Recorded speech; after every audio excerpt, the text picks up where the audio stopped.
বায়াত সম্পর্কে সৌদি আরবের বড় বড় ওলামা কয়েকজনকে আমি জিজ্ঞেস করে দেখেছি যে এই সাংগঠনিক বায়াত অথবা কোন একটা সংস্থার মালিকের বায়াত এগুলি কেমন, বলছেন যে না, এটা জায়েজ নাই, বিদআত। বিদআত কারণ এটা যদি খোলা হয় তাহলে পীরদের বায়াত বলে, আমরাও বলছি যে নামাজ পড়বে, সত্য কথা বলবে, রোজা রাখবে, ইত্যাদি ইত্যাদি এইসব কথা বলছি, তো আমরা এই কোন দোষের কথা বলছি? সুতরাং এই বায়াত জায়েজ নাই। কিছু হয়তো আলেমরা দেশে জায়েজ করে নিজের করে থাকে, কিন্তু এই বায়াতের অবস্থায় দেখুন না, যে সব লোকগুলি বায়াত করছে সেই সব লোকগুলি এখন আর একটা দল কায়েম করে বসে আছে। তাহলে এই বায়াত করে তো বিপদে পড়েছে ওরাই। অথচ যারা আজকে নতুন দল কায়েম করেছে তারা এখানে সৌদি আরবে এসে বেশ কিছু লোকের বায়াত নিয়ে গেছে, তার মধ্যে এখানে দু একটা আছে, যেদিকে আছে এই যেগুলো, এরা বায়াত করার লোক। বায়াত করলো, ভঙ্গ করলো, কেন বায়াত করলো, কেন ভঙ্গ করলেন না বলেন? সোজা ক্লিয়ার বলছি, বায়াত করতেই কে বললো? বরং আমার কাছে রিপোর্ট পৌঁছেছে যে এক ছাত্র আমাদের বলেছে শেখের সব ফতোয়া নেওয়া যাবে না।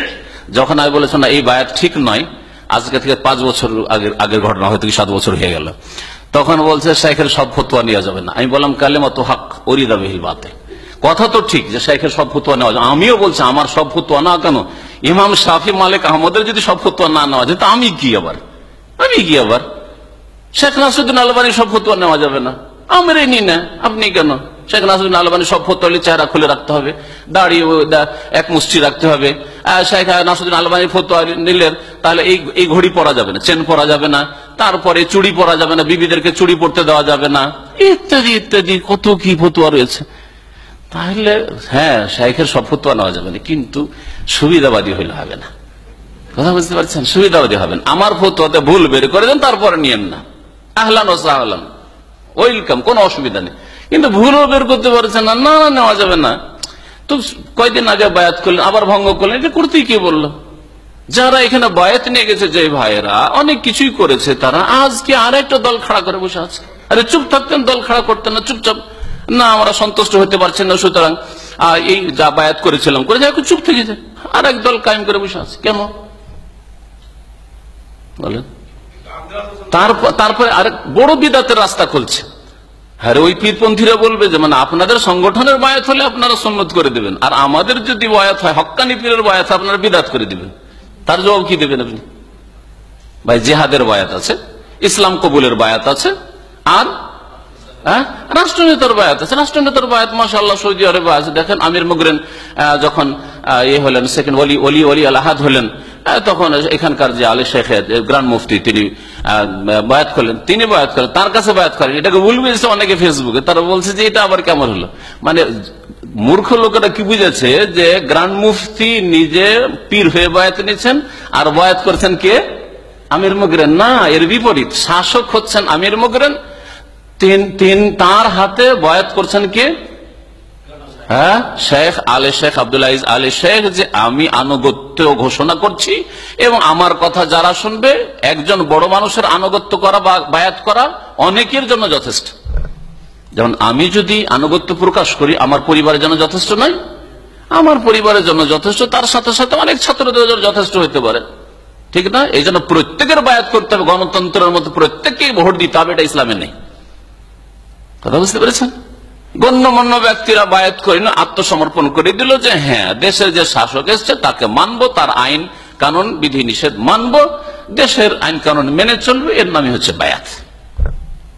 এই বায়াত থাকতে হবে, এটি হচ্ছে বায়াত আসলে। জি হ্যাঁ, শেখ নাসিরুদ্দিন আলবানীর ফতুয়াতে যদি আপনার অলংকারের বিষয়টা ফতুয়া একেবারে নতুন ফতুয়ার মতো ফতুয়া, এইরকম যদি ভুল হইতে পারে, তো কারো বায়াতের ফতুয়া থাকতে পারে না, কোন আহলে হাদিস আলেম থাকতে পারে, কিন্তু তার সাথে আমাকে একমত হইতে হবে জরুরি নয়। কোরবানির ফতুয়াতে ভুল হইতে পারে, সেজন্য তার সাথে একমত হইতে হবে। ঈদ একদিনে করবে না, নিজের নিজের দেশে চাঁদ দেখা করে, ফতুয়া ইখতিলাফ থাকতে পারে, কিন্তু একটা ভুল আরেকটা ঠিক। বোঝা গেছে কিনা? তো সব আহলে হাদিস না, অনেকে 2 আযান দিয়ে থাকে, আর তারপরে যদি 1 আযানই দেয়, তো কমপক্ষে বলবো আহলে হাদিসদেরকে, যেই সব আহলে হাদিসরা ফতুয়া আরেকটু বেশি বেড়ে দিচ্ছে যে 2 আযান বিদআত, এই ফতুয়া যেন বন্ধ করে দেয়। 2 আযান বিদআত নাই, এটা ছোট মুখে বড় কথা।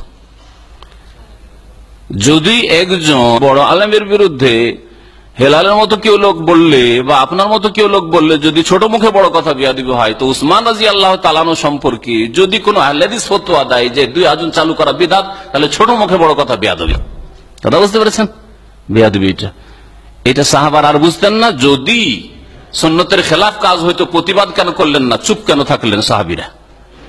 অথচ যখন উসমান রাদিয়াল্লাহু আনহু তৃতীয় খলিফা যখন কসর নামাজ না পড়ে মিনায় পুরা নামাজ পড়েছেন, তখন বিরোধিতা করেছেন আব্দুল্লাহ বিন মাসউদ আর অন্যান্য সাহাবীরা, যেটা কি করলেন আপনি, এইটা কেন করছেন?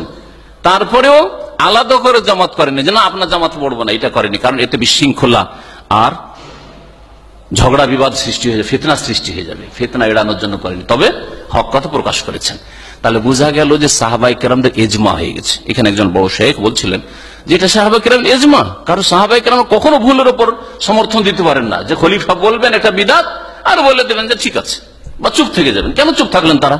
তার মানে ইজমা, আর ওয়াল ইজমা ইজমা সাহাবা, আসল ইজমা হচ্ছে সাহাবায়ে কেরামদের ইজমা। সাহাবায়ে কেরামদের পরে ঐক্যমত সাধারণত কোনো মাসলায় হয়নি, কারণ তারপরে সমস্ত উম্মতের বিশিষ্ট ব্যক্তিদের জমা করা কখনো সম্ভব হয়নি।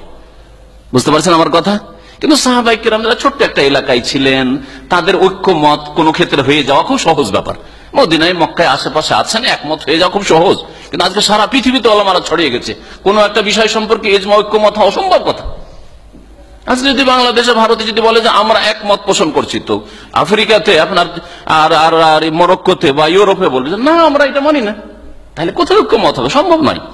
তো যাই হোক, কথা লম্বা হয়ে যাচ্ছে। কি বলছিলাম, যে এটা ছোট মুখে বড় কথা, এই ফতোয়া কমপক্ষে বন্ধ করা উচিত। কথা বুঝতে পেরেছেন? বাকি যদি এক আজান দেয়, যে নবী সাল্লাল্লাহু আলাইহি ওয়াসাল্লামের জামানায় এক আজান ছিল, সেজন্য এক আজান দিব, তো আমি সেটাকে মন্দ মনে করবো না, অথবা তাতে আমি কোন রকমের কিছু বলবো না এই ক্ষেত্রে।